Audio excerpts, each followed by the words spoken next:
Bien, hermanos, es un gozo estar otro domingo más aquí, trayendo la palabra de Dios. El día miércoles fue un tiempo de gran bendición. Estuvieron como cerca de 100 hermanos aquí presentes y pudimos gozarnos en escuchar cómo nuestros hermanos exaltaban al Señor Jesucristo por la obra que había hecho sobre ellos. Sin duda que el cristiano ama al Señor Jesucristo. La experiencia de todo verdadero cristiano es que ama al Señor. Esa es la experiencia de todo creyente. Y ese amor es muy profundo en verdad y va más allá del amor familiar, ¿verdad que sí? Más allá del amor familiar. Porque en Mateo 10:37 el Señor dice: el que ama a padre o madre más que a mí, no es digno de mí. O el que ama a hijo o hija más que a mí, dice, no es digno de mí. Y aún va más allá este amor, porque dice: y el que no toma su cruz y sigue en pos de mí, no es digno de mí. No es digno de mí. Vaya. Así que este amor hacia el Señor Jesucristo va hasta las últimas consecuencias. Si lo amerita la ocasión, es lo que dice en el texto, y el que no toma su cruz y sigue en pos de mí, no es digno de mí. Quiere decir que este amor lleva aún hasta morir, si es posible. Este amor lleva hasta morir. Este amor a Cristo lleva al cristiano, y por eso lo manifiesta claramente en el Nuevo Testamento y en toda la Biblia, que el cristiano obedece sus mandamientos. ¿Por qué? Porque ama al Señor. En Juan 14:21 dice: el que tiene mis mandamientos y los guarda, dice, ese es el que me ama. Ese es el que me ama. Y el que me ama será amado por mi Padre, y yo le amaré y me manifestaré a él. Esta es una realidad entonces para cada creyente. Podríamos resumir así la relación cristiana. Dios nos ama, nosotros le amamos a Dios y por lo tanto guardamos sus mandamientos. Ahí está el amor del creyente hacia el Señor.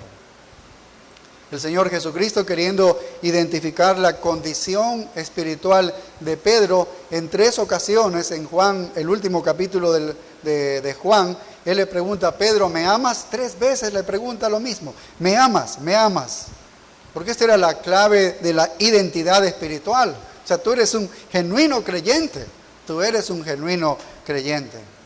Así que aquellos que son cristianos aman al Señor Jesucristo. Y las personas que aman a Cristo son los que han sido salvados, son los que han sido bendecidos.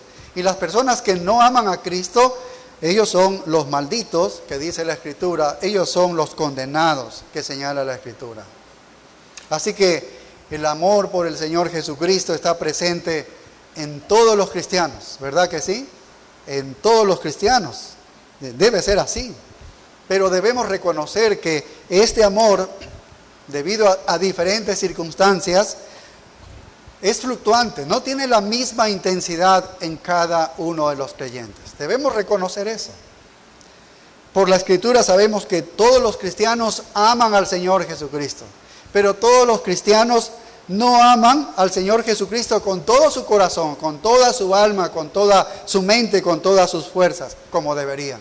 No todos aman así.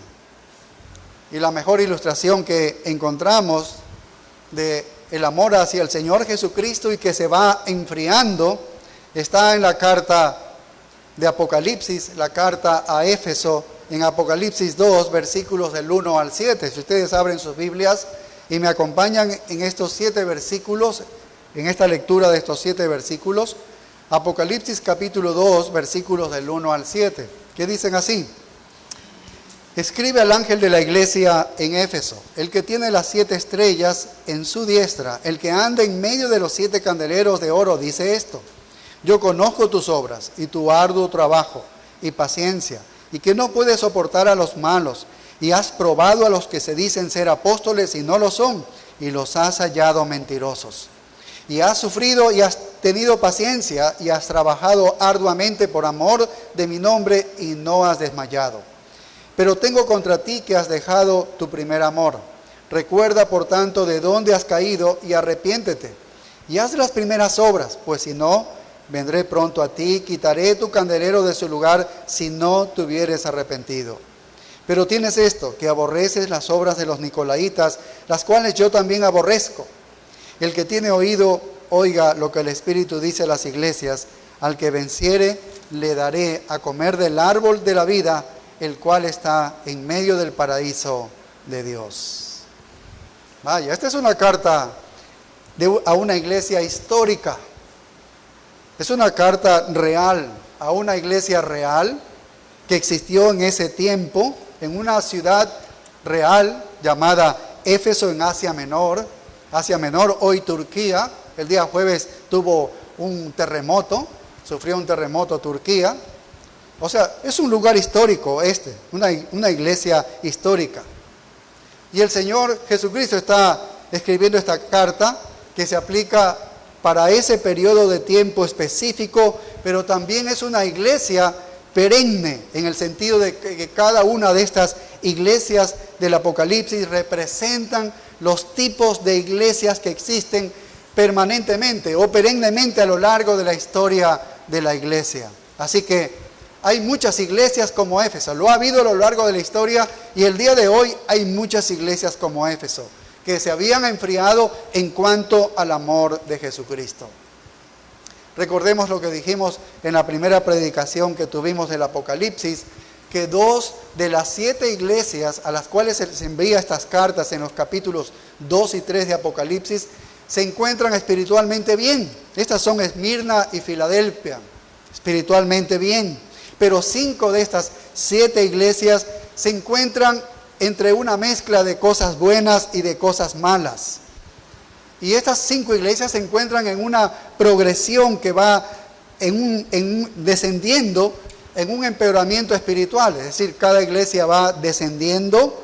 La primera iglesia que se enfrió en el amor, vemos cuál es. Y la última iglesia es totalmente una iglesia apóstata. Es decir, que va degradándose la iglesia hasta terminar en una iglesia apóstata como es la de la Odisea.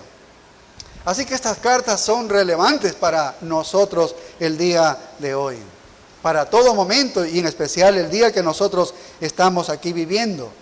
Cualquier iglesia el día de hoy pudiese tener una mezcla de cualquiera de estos problemas. Así que estas cartas son una advertencia para nosotros del potencial que estas características podrían ocasionar el día de hoy en nuestras propias iglesias o en nuestras propias vidas. La iglesia de Éfeso estaba ubicada ahí en Asia Menor, en Turquía moderna, y fue quizá la más prominente de las iglesias en esa zona. Pablo tuvo un extenso ministerio allí de cerca de unos 3 años. Entonces Éfeso había recibido ya 2 cartas dirigidas por Jesucristo. Una de esas cartas fue escrita aquí por Juan, y 40 años antes Pablo había escrito una carta a los Efesios, que nosotros la hemos estudiado en años anteriores. Así que ya esta iglesia de Éfeso ha recibido 2 cartas de parte del Señor. 2 cartas de parte del Señor. Así que vamos a revisar su contenido. No vamos a terminar el día de hoy. Es muy posiblemente que Dios nos permita terminar el próximo domingo. Entonces, veamos el contenido de esta carta. Y en el versículo 1 vamos a ver sobre el escritor. ¿Quién es el escritor? Y solamente comienza diciendo escribe. Es decir, que no se nombra al escritor. Pero es evidente para nosotros quién es el que escribe esta carta. Lo sabemos muy bien porque venimos estudiando esta carta en las semanas anteriores. Esta carta, fíjese lo que sigue diciendo, se envía a quién, dice, escribe al ángel de la iglesia en Éfeso. Es interesante, discutimos esto sobre el ángel de la iglesia. Es una posibilidad de que este ángel se refiera a un ángel real. Es una posibilidad que se refiera a un ángel real, ya que cada vez que en el Apocalipsis se refiere a un ángel, se refiere a los ángeles que están en los cielos. Así que hay una posibilidad en cuanto a eso, pero no tenemos tal enseñanza acerca de que ángeles se están asociando a las iglesias. Y no tenemos ninguna carta de tipo escritura dada a los ángeles. Jamás se le da una carta a los ángeles. Nosotros estudiamos todo el Nuevo Testamento y vemos que todas las cartas son entregadas a hombres, a personas, a humanos, pero jamás a ángeles. Jamás a ángeles. Entonces, siempre se dan nombres, pero nombres de personas. Y ya que los ángeles del cielo aparecen en la parte futurista de este libro de Apocalipsis, que es a partir del capítulo 4, ahí aparece ángeles y señalando a los ángeles del cielo.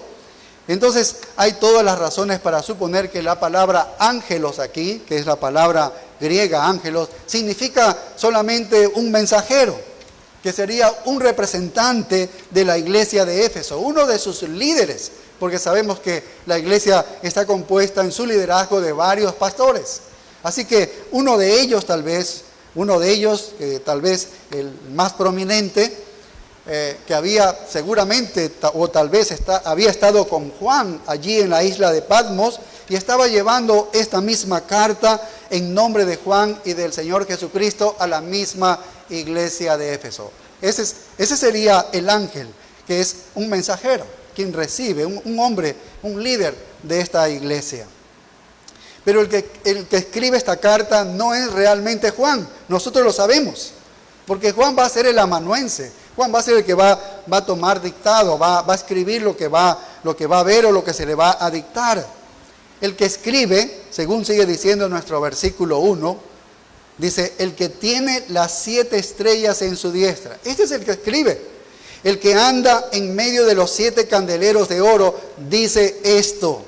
Bueno, nosotros sabemos que por la visión que viene fluyendo del capítulo 1, que ya nos ha narrado el apóstol Juan, que este que dice que tiene las 7 estrellas en su diestra, el que anda en medio de los 7 candeleros de oro, ¿quién es? Y ya lo hemos estudiado, es el Hijo del Hombre, es el Señor Jesucristo, es Él. La visión que se mostró a Juan fue la gloria de Cristo Jesús, la glorificación de Cristo Jesús. Él es el que tiene las 7 estrellas en la mano y Él es el que camina entre los 7 candeleros de oro. Y ya vimos qué significa esto en el versículo 20. ¿Recuerdan? Capítulo 1, verso 20. Las 7 estrellas son los 7 mensajeros o los 7 ángeles de las 7 iglesias y los 7 candeleros que has visto, dice, son las 7 iglesias. Así que es el Señor Jesucristo quien controla el liderazgo de la iglesia. Él está cuidando la iglesia, cuidando el liderazgo y se mueve entre las iglesias. Él va a observar el comportamiento de las iglesias y Él va a decir y hacer sus observaciones en cuanto a esto. ¿Recuerdan en la visión que tuvo Juan en capítulo 1 y el verso 12? Que él dice, me volví para ver la voz que hablaba conmigo y vuelto, dice, vi 7 candeleros de oro. Es lo mismo que está describiendo las características del Hijo del Hombre. Porque después de esto comienza a describir esas características del Hijo del Hombre. Es el mismo personaje que aparece en el versículo 20, capítulo 1, verso 20, y es el mismo personaje como se identifica con Éfeso en el capítulo 2 y el versículo 1. Es el Señor Jesucristo. El Señor Jesucristo. Ahora, lo corroboramos aún mucho más por las características descritas en la iglesia. Por ejemplo, mire capítulo 2 y el verso 8, la iglesia de Esmirna. Mire lo que dice. Dice, y escribe el ángel de la iglesia en Esmirna, el primero y el postrero. El primero y el postrero, el que estuvo muerto y vivió, dice eso. Ya estudiamos esto en la visión. Ya estudiamos en la visión. Es la misma característica que está en el versículo 16 del capítulo 1. Ahora mira Pérgamo en capítulo 2, verso 12. Lo que dice, y escribe el ángel de la iglesia en Pérgamo, y mira lo que dice esta característica, el que tiene la espada aguda de 2 filos, dice eso. Ya lo estudiamos en la visión, el que tiene la espada aguda de 2 filos, en el versículo 17. Y sabemos quién es, el mismo Señor Jesucristo. Mira capítulo 2 y el verso 18 en la iglesia de Tiatira.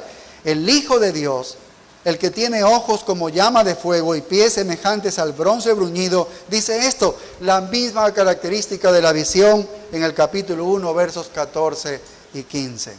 Lo mismo sucede con la iglesia de Sardis, capítulo 3, verso 1. El que tiene los 7 espíritus de Dios y las 7 estrellas, dice esto, la misma característica de la visión en el capítulo 1, verso 16. Y lo mismo observamos capítulo 3, verso 7.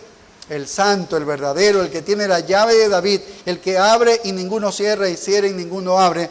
Esa es la visión en los versículos del 1 al 10, capítulo 1, verso 18. Lo mismo, se refiere al Señor Jesucristo. Él es el corresponsal, Él es autor de esto. La identificación del escritor es una repetición que observamos de lo descrito en la visión. ¿Se ves? Se está corroborando que quien escribe esto a cada una de las cartas es el mismo de la visión, es el Señor Jesucristo. Así que directamente el Señor Jesucristo está escribiendo a estas iglesias, estas cartas que estamos nosotros estudiando. El que tiene las 7 estrellas en su diestra, el que anda en medio de los 7 candeleros de oro, dice esto. ¿Qué significa esto? Que anda en medio de los 7 candeleros de oro. Bueno, ¿qué significa esto? Significa que está examinando a las iglesias, que está escrutando a las iglesias, que está mirando, que está viendo, que está observando, está evaluando el Señor Jesucristo a todas sus iglesias locales en el mundo, en todos los lugares. Eso es lo que está diciendo. Estudiamos que este es el ministerio que está realizando el día de hoy nuestro Señor Jesucristo. Así que Él está haciendo justamente esto. Él es la cabeza de la iglesia, el Señor Jesucristo. Él es el que escribe esto. Él es quien realmente escribe la carta a los Efesios. Bien, ahora que hemos puesto en claro quién es el escritor de esta carta a los Efesios, ahora debemos hablar un poco sobre la iglesia. El verso 1 dice, escribe al ángel, ya sabemos que es el líder espiritual allí, al ángel de la iglesia en Éfeso. Está escribiendo a esta iglesia. Y debemos decir que en cuanto a esta iglesia, fue esta iglesia una iglesia fuerte espiritualmente. Una iglesia fuerte espiritualmente. Fue fundada y enseñada por el apóstol Pablo y por otros apóstoles y por otros hombres importantes, cristianos. O sea, Dios le proveyó de muchos hombres. ¿A dónde? En esta ciudad de Éfeso. Es posible incluso que antes de que el apóstol Pablo fundara esta iglesia en Éfeso, el mismo Aquila y Priscila estuvieron haciendo una obra previa a la fundación. Es muy posible, porque cuando usted lee el libro de los Hechos, usted ve que ellos están antes de la fundación que realiza el apóstol Pablo. Pablo llega en el capítulo de Hechos 19, pero Aquila y Priscila ya están en el capítulo 18, en ese lugar que se los dejó allí, y se quedaron enseñando de alguna manera. Así que estaban haciendo un trabajo previo en este lugar. También observamos haciendo un trabajo previo a ese poderoso predicador del Antiguo Testamento. Recuerdan que era Apolos. Él solamente sabía todo lo del Antiguo Testamento. Cuando él llegó allí sabía únicamente del bautismo de Juan el Bautista. Pero ¿qué hicieron Aquila y Priscila? Lo cogieron a Apolos y le enseñaron más perfectamente el Evangelio. ¿Y qué hizo Apolos? Él relacionó todas las promesas que se hacían del Antiguo Testamento con el Evangelio, hizo las conexiones y él comenzó a predicar el Evangelio en este lugar. Comenzó a predicar de una manera poderosa allí el Evangelio en Éfeso. Así que antes de que Pablo hiciera esta obra de fundación en este lugar, Aquila, Priscila y Apolos ya habían tenido alguna influencia en este lugar. Y eso es importante notarlo porque nosotros vamos viendo cómo Dios cubrió y dotó de muchos hombres en este lugar, porque decimos que esta iglesia fue fuerte, muy fuerte en verdad. Y Pablo en su tercer viaje misionero, que ya ustedes lo van a ubicar en el libro de los Hechos, en el capítulo 19, él llega allí y conoce a un grupo de creyentes que solamente habían ellos recibido el bautismo de Juan el Bautista. Ellos conocían a Juan el Bautista, eran seguidores de Juan el Bautista en Hechos 19. Entonces, ¿qué hizo Pablo? Les dio el Evangelio y los bautizó en el nombre del Señor Jesucristo. Y comenzó la obra allí en Éfeso, con este grupo. Allí comenzó la iglesia y él comenzó de alguna manera a edificar la iglesia en este lugar. Y Pablo no solamente estuvo 3 años en este lugar, sino que también regresó en un momento posterior, cuando él iba camino a Jerusalén, se detuvo un momento allí en Éfeso, o en un lugar de Éfeso, en Mileto, y fue fundamental porque reunió a los pastores de Éfeso y les dio advertencias importantísimas a todos estos líderes de esta zona, en especial Éfeso, que estaban allí. Y eso está en el capítulo 20 de Hechos. Otro hombre importante que sirvió en esta iglesia, y que eso fue dotado por Dios, fue Timoteo, sirvió en esta iglesia. Y una persona muy conocida por los colosenses también sirvió allí, que fue Tíquico. Y finalmente Dios le provee a un hombre, a otro apóstol como Juan. Él era el anciano principal de la iglesia de Éfeso, justo cuando fue arrestado por Domiciano por causa del Señor y llevado allá preso a la isla de Patmos. Allí estaba él, como pastor en este lugar. Así que hablamos de una iglesia que tuvo una influencia poderosa. Dios quiso de esa manera, porque los más grandes siervos estuvieron en este lugar, de alguna manera influenciando, para que la iglesia sea fundada y para que la iglesia sea edificada. La iglesia comenzó en detalle, si ustedes me acompañan, en el libro de los Hechos, capítulo 19 y el verso 8. Observen, vamos a ver algunas cosas interesantes para tener una mejor comprensión de lo que ellos están viviendo, de lo que observa el Señor Jesucristo y de las advertencias que le da. La iglesia comenzó con un detalle relevante, muy relevante. Por eso decimos que fue una iglesia muy fuerte. Hechos 19:8 dice: y entrando Pablo en la sinagoga, habló con denuedo por espacio de 3 meses, discutiendo y persuadiendo acerca del reino de Dios, pero endureciéndose algunos y no creyendo, maldiciendo el camino delante de la multitud, se apartó Pablo de ellos y separó a los discípulos. Allí ya tenía algunos convertidos, discutiendo cada día en la escuela de uno llamado Tirano. Verso 10, así continuó por espacio de 2 años, de manera que todos los que habitaban en Asia, judíos y griegos, esto es interesante lo que señala aquí Lucas, que es el autor de Hechos, dice: todos los que habitaban en Asia, judíos y griegos, oyeron la palabra del Señor Jesús. ¿Te das cuenta de el impacto que tuvo esta iglesia en toda el Asia? En toda el Asia. Ya podemos entender que esta iglesia fue fuerte porque las demás iglesias que se dirigen allí en los capítulos 2 y 3 de Apocalipsis fueron iglesias que se generaron por el evangelismo de esta iglesia de Éfeso. Porque estos hermanos dice que difundieron. Dice, judíos y griegos oyeron la palabra del Señor Jesús. ¿Qué impacto? Ellos difundieron el evangelio de Jesucristo por toda Asia Menor. ¿Qué lugares? Las 7 iglesias del Apocalipsis, las 6 que quedan, lugares y aún más. Mira lo que sigue diciendo el verso 11. Y hacía Dios milagros extraordinarios por mano de Pablo, de tal manera que aún se llevaban a los enfermos los paños o delantales de su cuerpo, y las enfermedades se iban de ellos, y los espíritus malos salían. Pero algunos de los judíos, exorcistas ambulantes, intentaron invocar el nombre del Señor Jesús sobre los que tenían espíritus malos, diciendo: os conjuro por Jesús, el que predica Pablo. Y había 7 hijos de un tal Esceva, judío, jefe de los sacerdotes, que hacían esto. Pero respondiendo el espíritu malo dijo: a Jesús conozco y sé quién es Pablo, pero vosotros, ¿quiénes sois? Fíjese que incluso los demonios conocen quiénes son creyentes verdaderos y quiénes no son creyentes. Los demonios identifican muy bien eso. Ellos lo saben muy bien. Pero muchas cosas dramáticas estaban sucediendo en esta iglesia, en el inicio de la iglesia de Éfeso, en su fundación. Ahora mire el verso 18.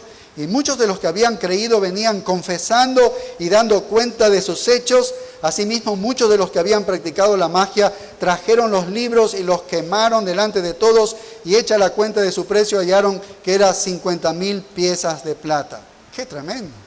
Era una fortuna quemándose y haciéndose humo, ¿no? 50,000 piezas de plata. Esto puso a toda la ciudad en un caos, en verdad, porque esta ciudad era profundamente idolátrica. Era idolátrica. Ahora mire el verso 23.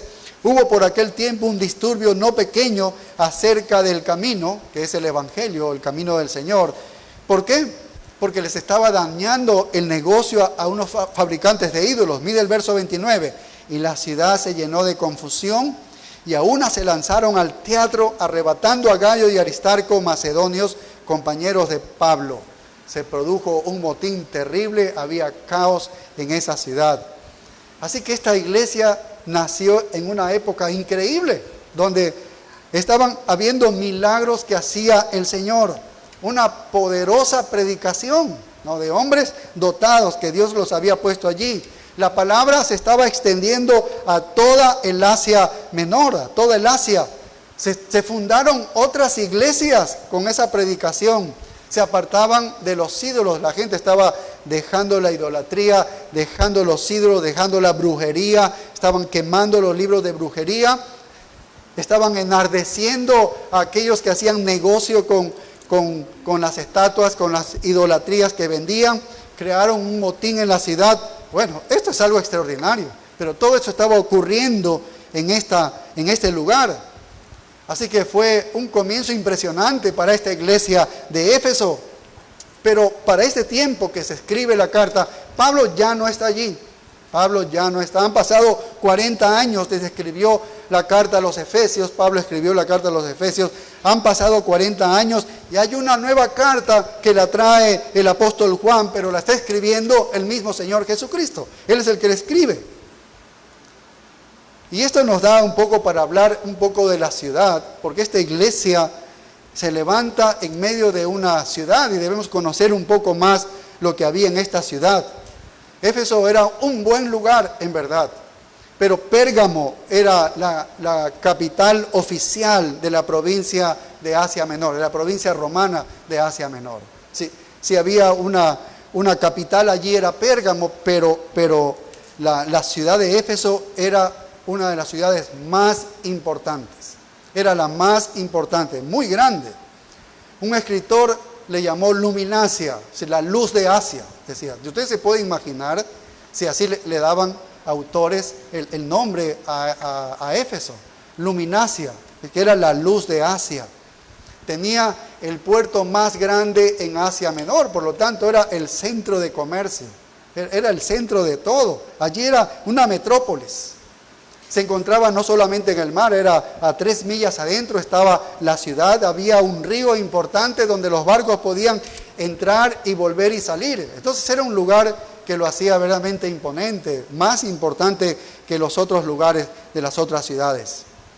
Había 4 caminos, unas carreteras, se les llamaba las carreteras que van a Éfeso, venían del norte de otros lugares como Sardis, Galacia, Frigia, del suroeste, donde había una gran ruta comercial del este del Éufrates. Bueno, había una serie de caminos por todos los lugares. Éfeso se podía dirigir a cualquier lugar, en verdad. Estaba dotado de carreteras. A Éfeso se le llamó la puerta de entrada a Asia. ¿Por qué? Porque tenía caminos que llevaban a toda dirección, en verdad. O sea, había una comunicación tremenda.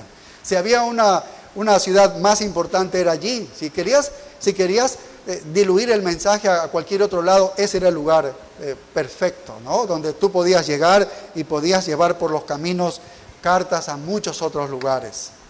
Entonces era un lugar muy importante. En tiempos posteriores, cuando los mártires eran traídos de Asia para ser arrojados a los leones en la arena de Roma, ¿de dónde venían? De las carreteras de Éfeso. De ahí los traían, de las carreteras de Éfeso, y se conoció por eso la carretera de los mártires, a las carreteras de Éfeso, la carretera de los mártires. Políticamente también era privilegiada, ¿no? Porque políticamente era una ciudad libre, es decir, Roma no le había grabado nada, era como una ciudad de Roma, funcionaba como Roma, una Roma chiquita. No habían los soldados que sitiaban el lugar y cuidaban si había algo. No había eso en Éfeso, así que gozaba de muchas cosas en verdad que se le dio. Tenía un autogobierno Éfeso.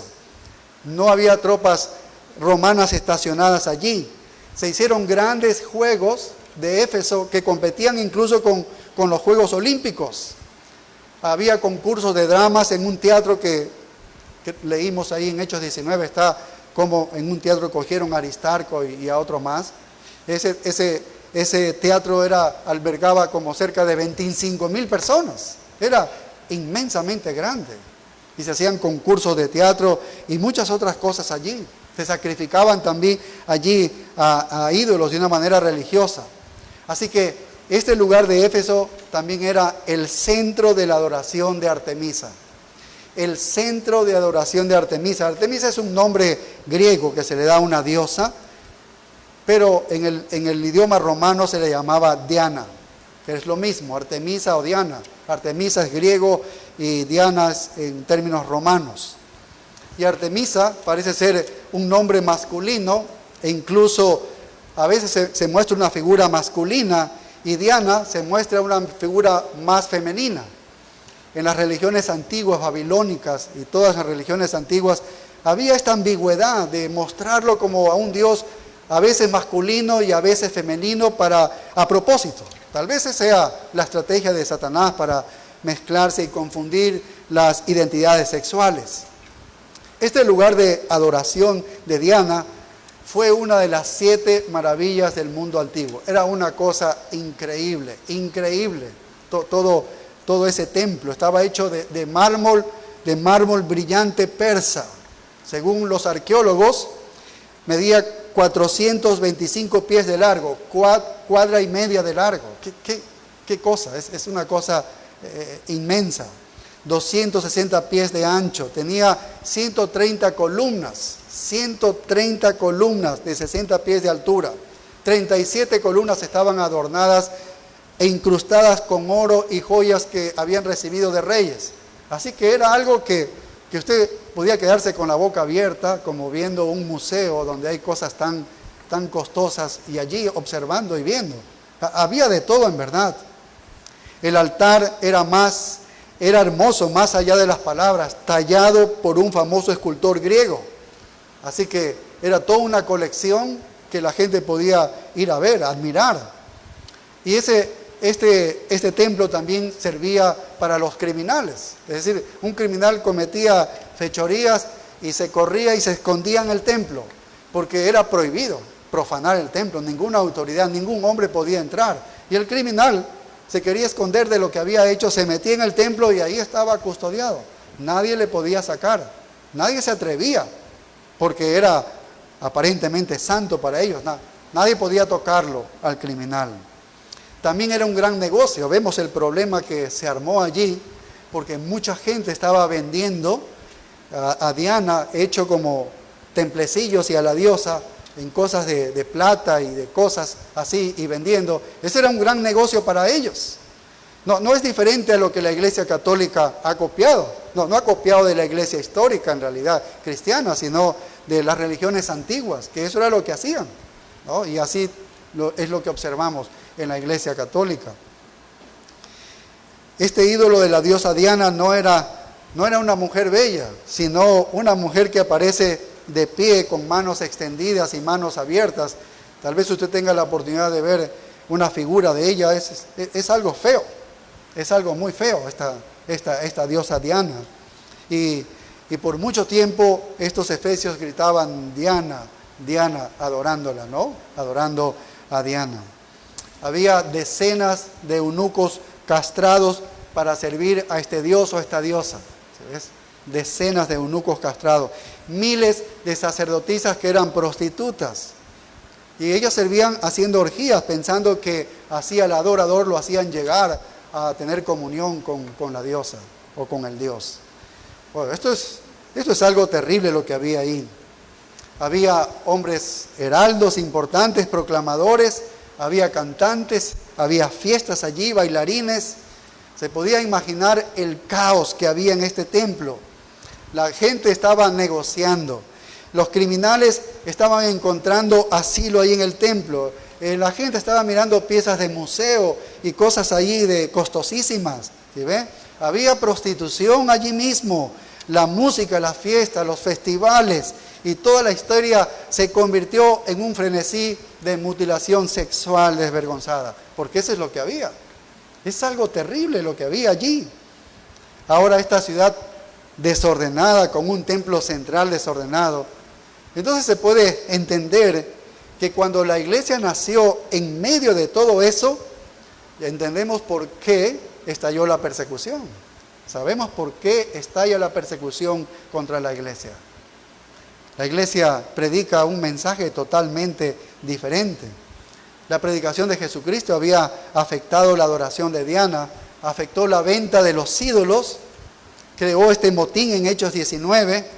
No es de extrañar que Dios le dio entonces a Aquila, a Priscila, a Apolos, a Pablo, a Tíquico, a Timoteo, y finalmente le dio al apóstol Juan, ¿no? Esta era una ciudad muy perversa, así que necesitaba de hombres fuertes allí, y esta iglesia nació fuerte en este lugar. Fue una iglesia importante. ¿Ves cómo de aquí se expandió el evangelio a otros lugares?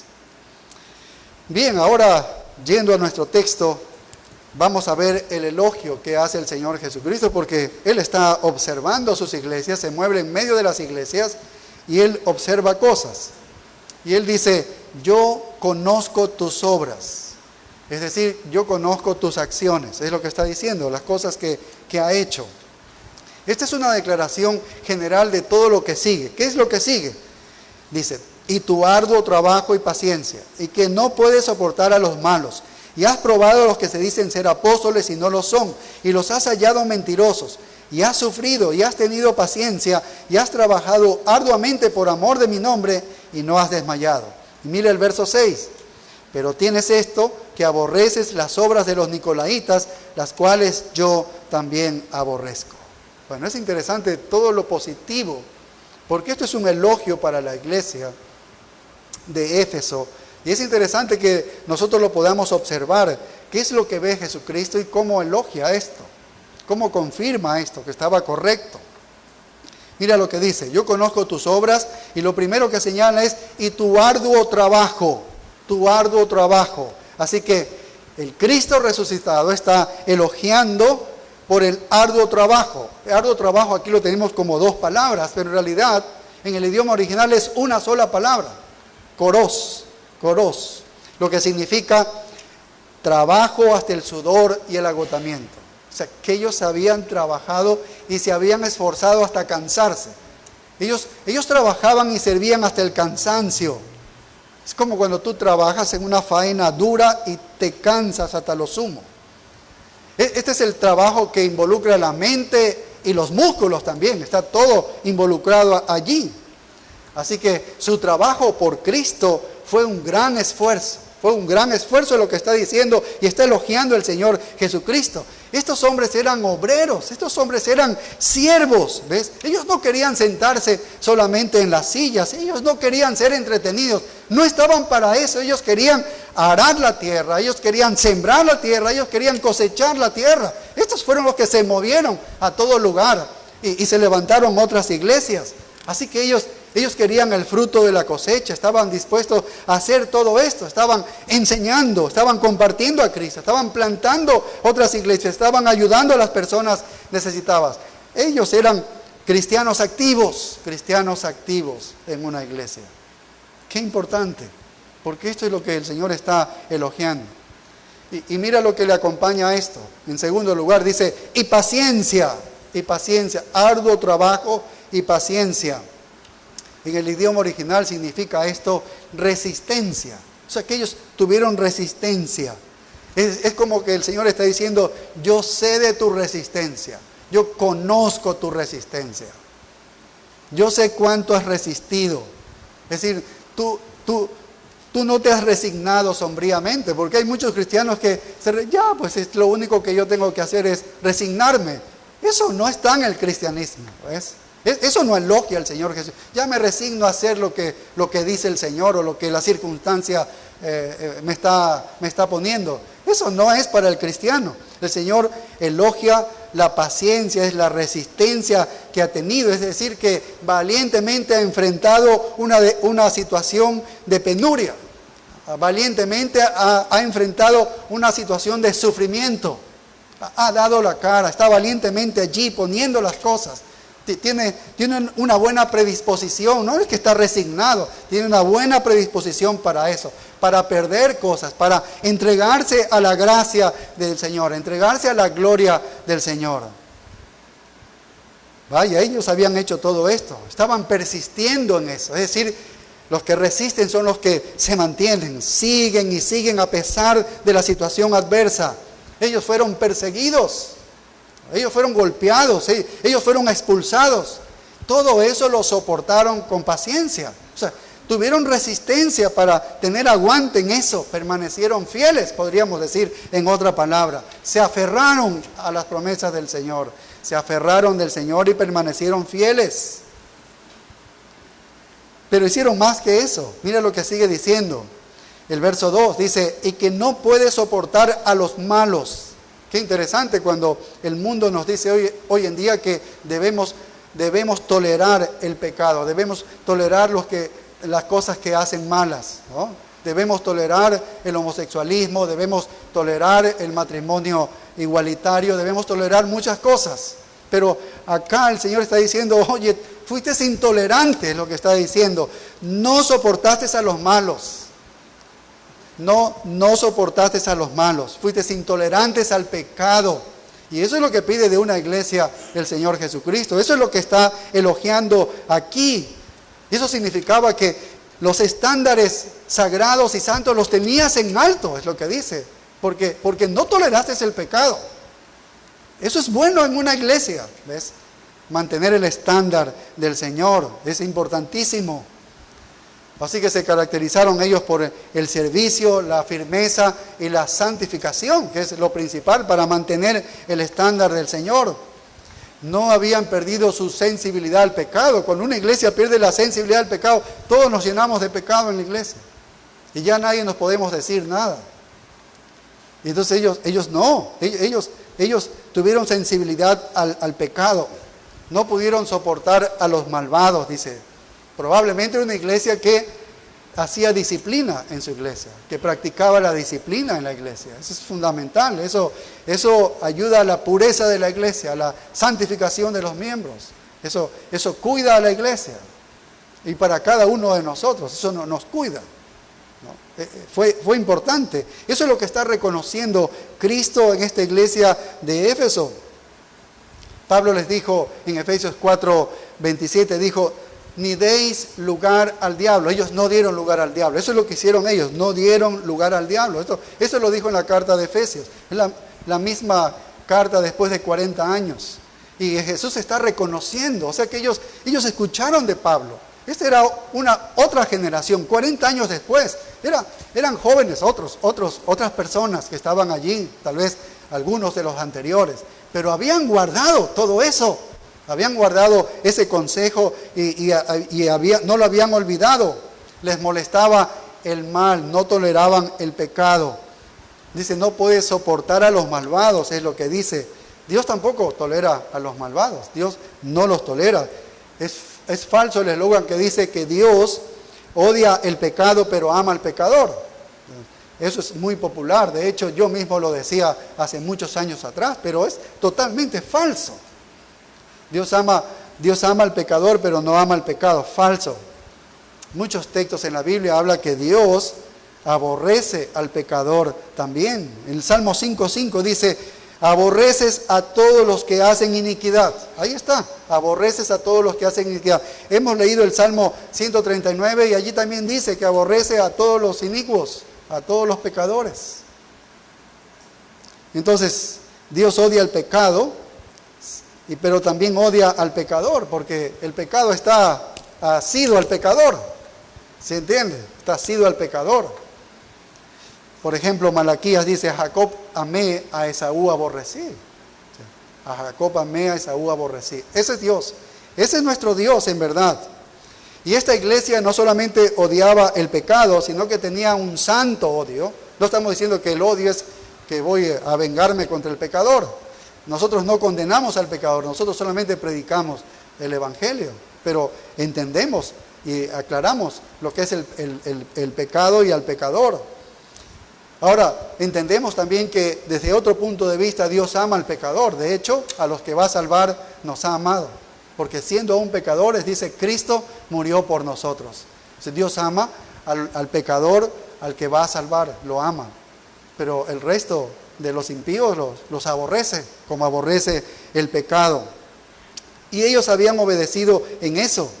Pablo les advirtió tiempo antes y ellos siguieron esa advertencia. Mira capítulo de Hechos, capítulo 20, lo que dice, y el verso 29. Hechos 20, 29. Esta es una gran advertencia que les dio el apóstol Pablo en el tiempo de 40 años antes, ¿sí? En el tiempo que él ya por última vez visitó esta iglesia de Éfeso. Hechos 20, 29 dice, porque yo sé que después de mi partida entrarán en medio de vosotros lobos rapaces, dice, que no perdonarán al rebaño, y de vosotros mismos se levantarán hombres que hablen cosas perversas para arrastrar tras sí a los discípulos. Por tanto, velad acordándoos por 3 años de noche y de día, no he cesado de amonestar con lágrimas a cada uno. Esta es una advertencia que ellos la obedecieron, hermanos. Porque 40 años después, vemos cómo Cristo elogia sobre lo mismo a ellos. Los está elogiando. Les había traído buenos resultados haber obedecido. Todavía estaban odiando a los hombres malvados. Y esta es una nueva generación fiel, ¿no? Y tiene aversión hacia esa clase de mal. Ahora, mira lo que ellos, esos hombres malos, se va a referir a falsos maestros, a falsos apóstoles, que es lo que estamos leyendo de Hechos, porque ellos tuvieron de alguna manera discernimiento espiritual. Mira lo que sigue diciendo en el verso 2. Dice, y has probado a los que se dicen ser apóstoles y no lo son, y los has hallado mentirosos. Qué interesante. ¿Cómo es que ellos probaron, dice, a los que se dicen ser apóstoles y no lo son, dice, y los has hallado mentirosos? Ellos entonces sabían muy bien la doctrina. ¿Cómo es que puedes tú comprobar a alguien que es un falso maestro? En unos estudios bíblicos los martes que tengo ahí, un joven que ya me pregunta como en 3 ocasiones, ¿cómo es que yo puedo diferenciar al falso maestro que me está enseñando algo que es totalmente fuera de lo que está en las Escrituras? Bueno, lo que está diciendo aquí, has probado a los que se dicen ser apóstoles. ¿Cómo los probaron?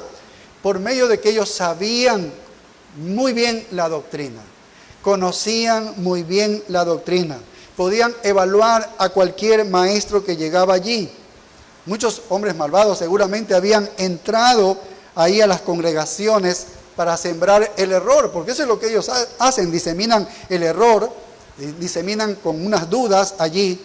Y entonces ellos, ¿qué hicieron? Los confrontaron con la verdad y entonces fueron advertidos de eso, fueron librados de esos hombres malos. Jesús también advirtió de los falsos profetas, ¿no? Ustedes tienen Mateo 7, que también hemos estudiado, versos 18, dice, por sus frutos los conoceréis, ¿no? Incluso podrían enseñar la misma verdad de Dios, pero por la vida que llevan, tú puedes saber que es un falso maestro. Entonces, ellos sabían muy bien la doctrina. Pablo advirtió acerca de los falsos maestros en Hechos 20, 19, como hemos leído, y aquí está 40 años después y todavía tienen una doctrina sólida. Así que estaban bien parados en la doctrina. Todavía sabían cómo evaluar a un maestro, cómo lo ponían a prueba a un maestro.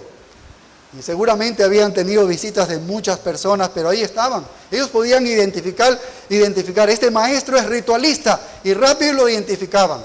Es ritualista. Oh, no, entonces, cuidado. Este maestro es legalista. Podían ellos. Este maestro es dado al libertinaje. Este maestro es un profesional, un profesionalista, y trabaja de esa manera. Ellos podían detectar todo esto. ¿Cómo lo podían detectar? Porque tenían un estándar de la doctrina. El estándar es el que se nos ha dado aquí también a nosotros, es este manual, de esta manera. Y ellos bajo ese estándar correcto, entonces tú puedes evaluar.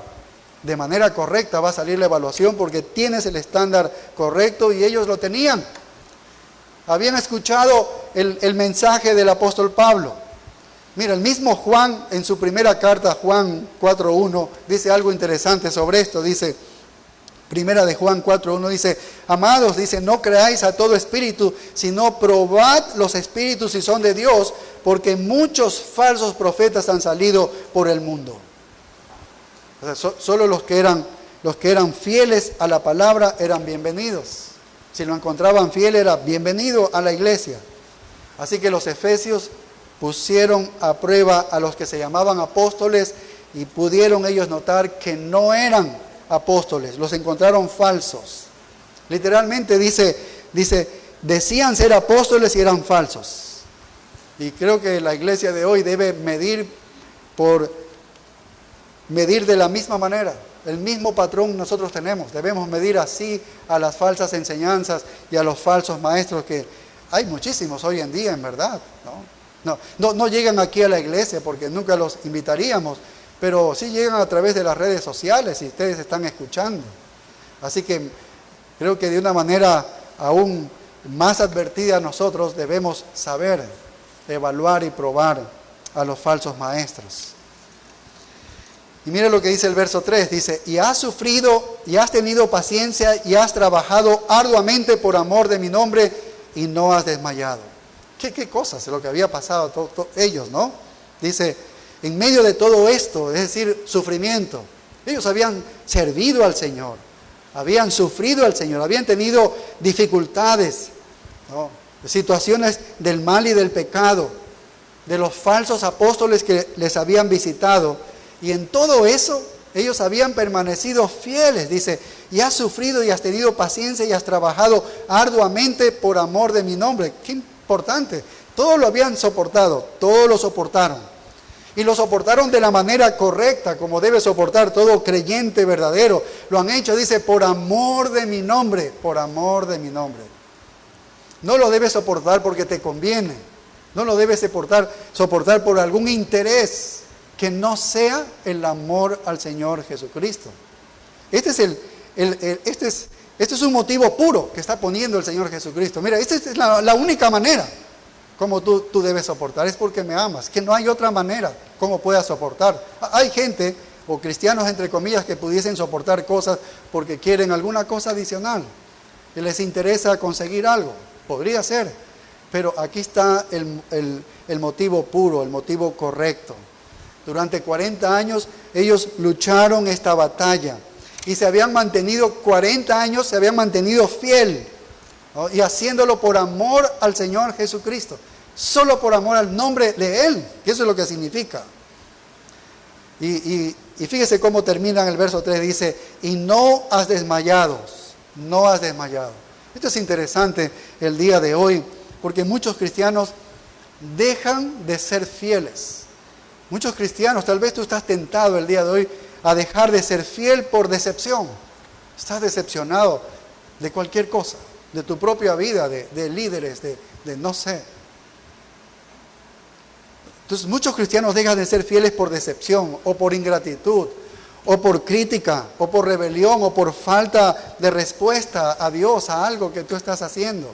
Y muchos dejan de ser fieles, pero el Señor Jesucristo aquí está elogiando, dice, y no has desmayado, como dice Gálatas 6:9, que dice, no nos cansemos pues de hacer el bien, porque a su tiempo, dice, segaremos si no desmayamos.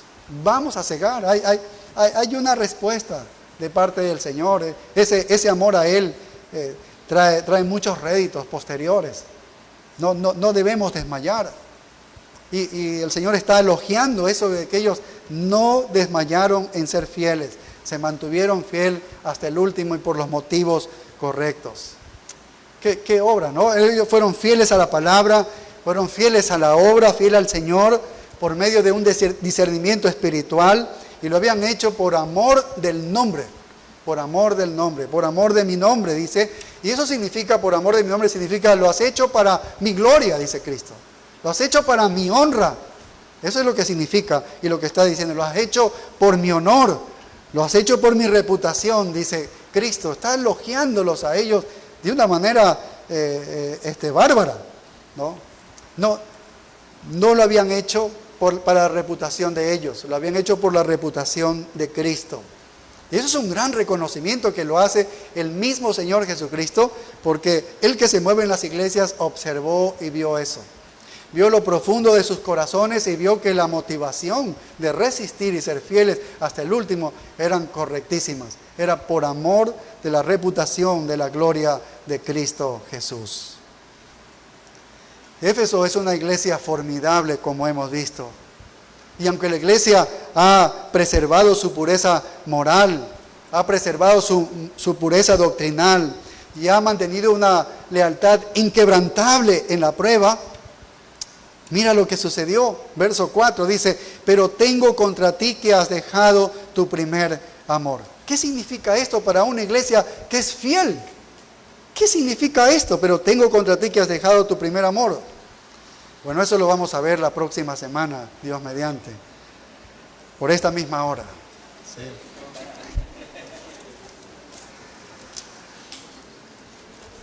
Oremos. Padre, gracias te damos por tu misericordia. Anima nuestras vidas, Señor, a que debamos ser fieles, a que tú estás observando con tus ojos absolutamente todo, nuestros corazones, tus iglesias. Y ves, Señor, el sufrimiento, ves el padecimiento, ves muchas cosas en la vida de nosotros. Y Padre, tú reconoces a aquel que permanece fiel hasta el último, Señor, por amor de tu nombre. Oh Padre, ayúdanos a estar encuadrados en este elogio, Señor. Nosotros aquí, la Iglesia Comunidad de Berea, ayúdanos, Señor, ten misericordia de nosotros. Gracias por animar nuestros corazones, nuestras vidas. Ahora mismo vamos a pasar a recordar la Santa Cena, la obra de sacrificio de Cristo por nosotros, llenando nuestros corazones de mucho amor y de recordar esa obra de amor de Cristo a nosotros. Y seguramente que pones a pensar y a reflexionar en el amor de nosotros hacia ti, Señor, que es lo que hemos visto aquí en esta iglesia de Éfeso. Ayúdanos a tener un corazón así, una motivación pura así, Señor, a cada uno de nosotros. Gracias te damos en el nombre glorioso de Cristo Jesús. Amén. Bien, damos paso a los padres que puedan ver a sus hijos de la escuela dominical y los puedan traer acá. Sí, pueden salir los padres en este momento. Mientras nosotros vamos a alabar a Dios con un himno. Todo lo pagó.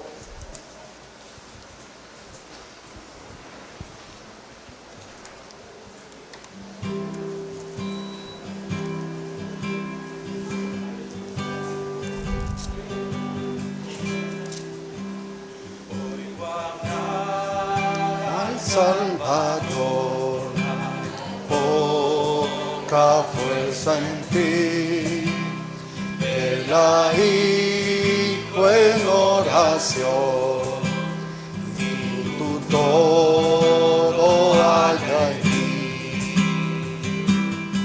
todo lo pagó,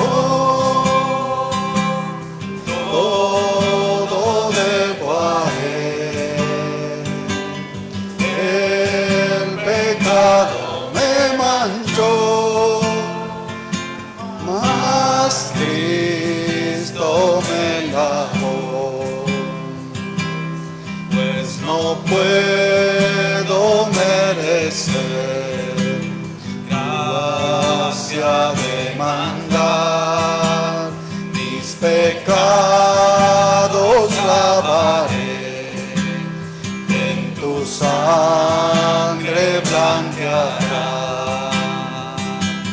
Todo lo pagó, todo debo a Él, el pecado me manchó, mas Cristo me lavó. Cuando el ángel trono esté, pie completo en Él, por su muerte me salvó,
Hermanos, este es un tiempo especial de la Santa Cena donde recordamos el sacrificio de Cristo como lo traemos a nuestra mente de una manera vívida, como viendo el sufrimiento por nuestra salvación.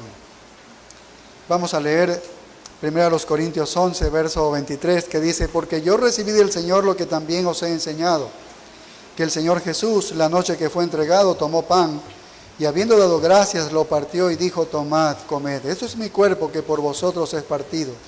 Haced esto en memoria de mí. Asimismo, tomó también la copa después de haber cenado, diciendo: esta copa es el nuevo pacto en mi sangre. Haced esto todas las veces que la bebiereis en memoria de mí. Así pues, todas las veces que comiereis este pan y bebiereis esta copa, la muerte del Señor anunciáis hasta que Él venga. De manera que cualquiera que comiere este pan o bebiere esta copa del Señor indignamente, será culpado del cuerpo y de la sangre del Señor. Por tanto, pruébese cada uno a sí mismo, y coma así del pan y beba de la copa, porque el que come y bebe indignamente sin discernir el cuerpo del Señor, juicio come y bebe para sí. Por lo cual hay muchos enfermos y debilitados entre vosotros, y muchos duermen. Si pues nos examinásemos a nosotros mismos, no seríamos juzgados, mas siendo juzgados, somos castigados por el Señor para que no seamos condenados con el mundo. Llamamos a nuestros hermanos que nos ayudan, que colaboran aquí en la Santa Cena, para que hagan la repartición del pan.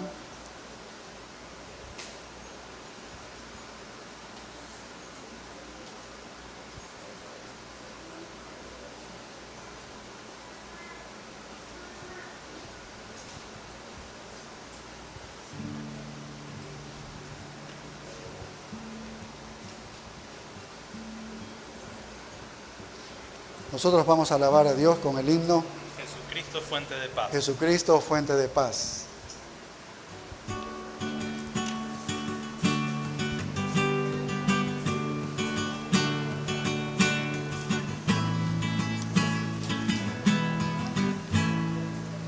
En Jesucristo se halla la paz, renó las eras de tempestad, hallan las almas dulces solas, grato consuelo, felicidad. Gloria cantemos al Redentor, que por nosotros quiso morir, y que la gracia del Salvador siempre dirija nuestro vivir. En nuestras luchas, en el dolor, en tristes horas de tentación, calma le infunden santo vigor, nuevos alientos al corazón. Gloria cantemos al Redentor, que por nosotros quiso morir, y que la gracia del Salvador siempre dirija nuestro vivir.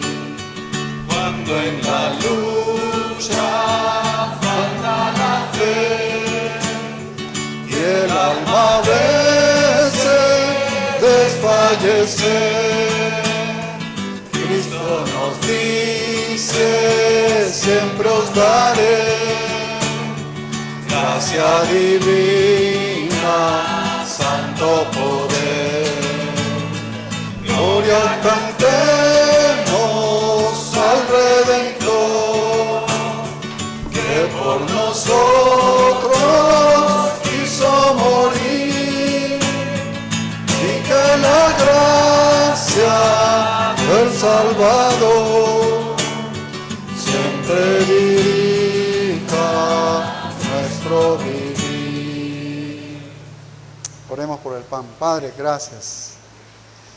Gracias por el sacrificio de Cristo y el símbolo de este pan que simboliza el cuerpo de nuestro Señor Jesucristo molido por nuestros pecados.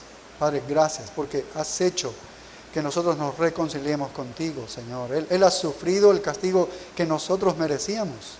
Este es el gran amor que nos muestras aquí en este tiempo, Señor, y que queremos recordarlo como algo vívido de la obra de Cristo, del sufrimiento de Cristo, del amor de Cristo por nosotros. Gracias, Padre, en Cristo Jesús. Amén. Porque yo recibí del Señor lo que también os he enseñado, que el Señor Jesús, la noche que fue entregado, tomó pan y habiendo dado gracias, lo partió y dijo: tomad, comed, esto es mi cuerpo que por vosotros es partido. Haced esto en memoria de mí. Comamos el pan.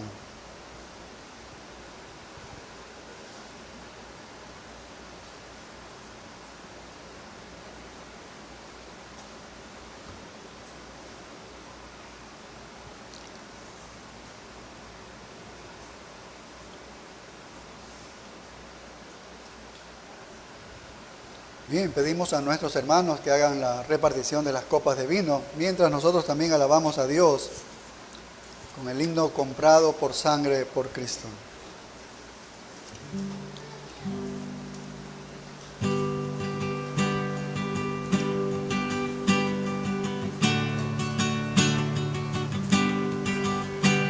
Comprado con sangre por Cristo, con gozo al cielo yo voy, librado por gracia infinita, ya sé que su hijo yo soy.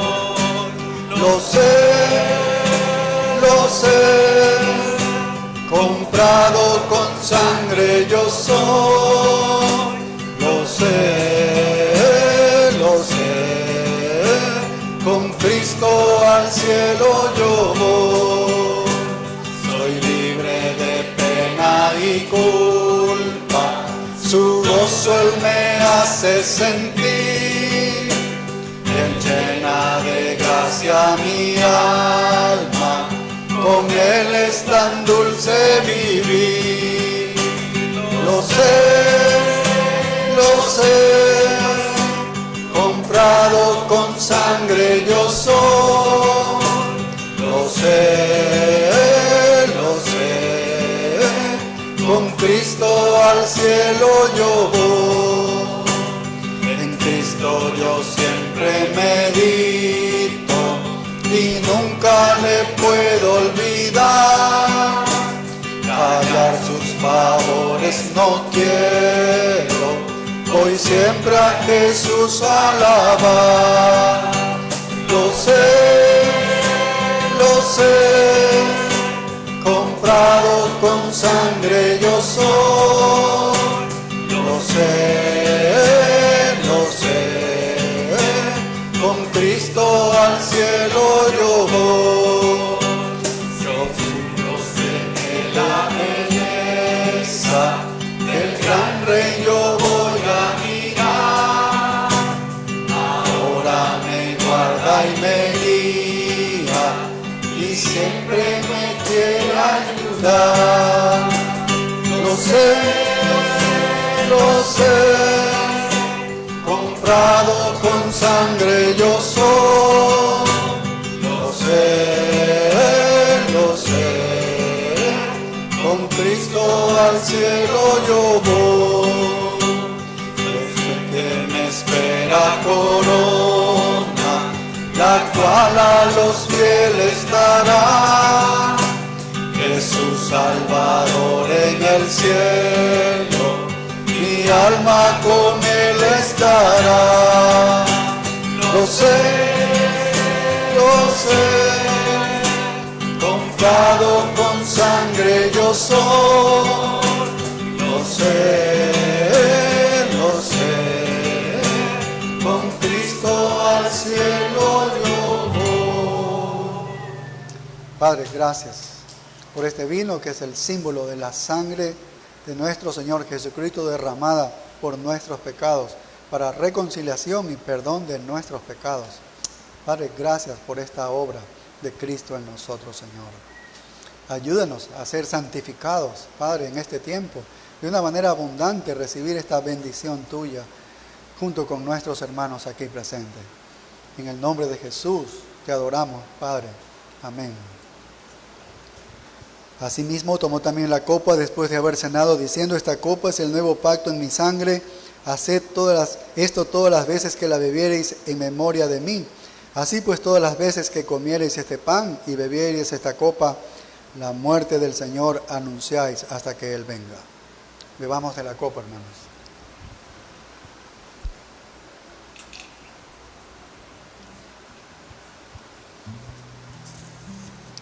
Mientras nuestros hermanos hacen la recolección de las copas, nosotros vamos a entonar el último himno, Gracias Cristo.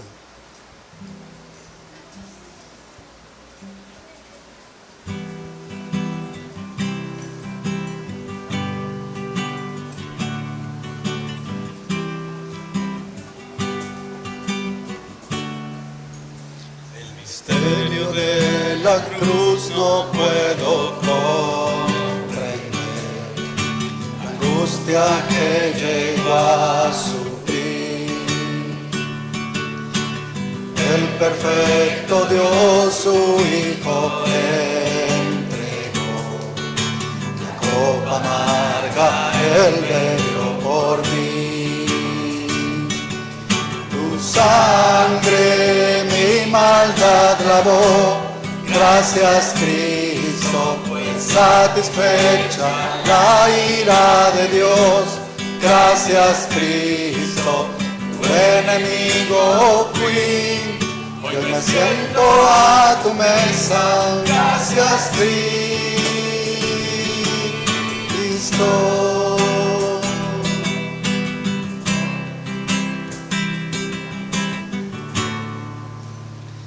Por tu sacrificio me acercaste a ti, quitaste toda enemistad.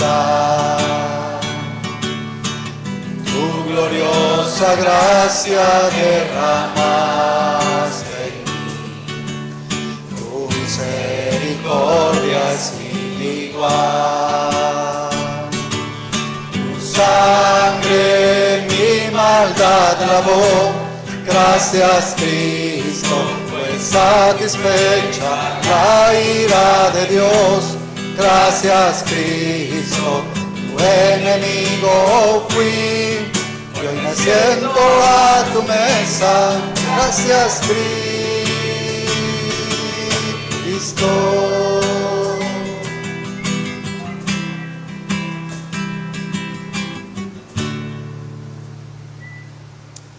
Padre, gracias por este tiempo que hemos estado en tu presencia y hemos disfrutado de alabarte y adorarte, Señor. Esperamos que nuestro corazón haya estado dispuesto completamente a ti y hayas ministrado nuestras vidas, Señor, ahora que salimos de este lugar, Padre. Llévanos con tus más ricas bendiciones. Te lo pedimos en el nombre de Cristo Jesús. Amén. Esperamos a las 5 de la tarde. Dios les bendiga.